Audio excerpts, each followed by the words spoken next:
வணக்கம் நண்பா. Welcome to VGSK film.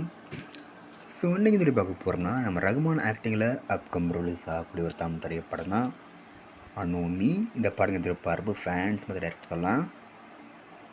So இந்த படத்தை யார் டேரக்டர் பார்த்தீங்கன்னா ரியாஷ் மாரத் இந்த படத்தை டேரக்ட் பண்ணியிருக்காரு. அண்ட் படத்துக்கு ஸ்டார் காஸ்ட் பார்த்தீங்கன்னா நம்ம ரகுமான், பாவ்னா, ஃபினிஷ் பாபு மற்றும் பல தமிழ் ஸ்டார் காஸ்ட் இந்த படம் இருக்காங்க. ஸோ ரீசெண்டாக இந்த படத்துக்கு அஃபிஷியல் ட்ரைலர் ரிலீஸ் பண்ண ட்ரை பார்க்க சொல்லலாம். இந்த படத்தை ஒரு க்ரைம் ட்ராமா த்ரில்லர் கான்செப்ட் எடுத்திருக்காங்க. ஸோ வெயிட் பண்ணி பார்ப்போம் இந்த அனோமி படம் எந்த படத்தை பண்ண போகிறாங்கன்னு. நம்ம ரகுமானுக்கு இதுக்கு முன்னாடி ரிலீஸ் ஆன துருவங்கள் 16 ஸோ ஒரு வேறு தரமான படம். ஸோ அதேமாதிரி இந்த அனோமி படமும் இருக்க போகுது. ஸோ வெயிட் பண்ணி பார்ப்போம் இந்த அனோமி படம் எந்த படத்தை பண்ண போகிறாங்கன்னு. அந்த படத்தை இப்போ பிப்ரவரி 6ஆம் தேதி தேட்டர்ஸ் பண்ணுறாங்களாம். ஸோ மிஸ் அவுட் பண்ணாமல் இந்த படத்தை தேட்டர்ஸ் போய் பாருங்கள்.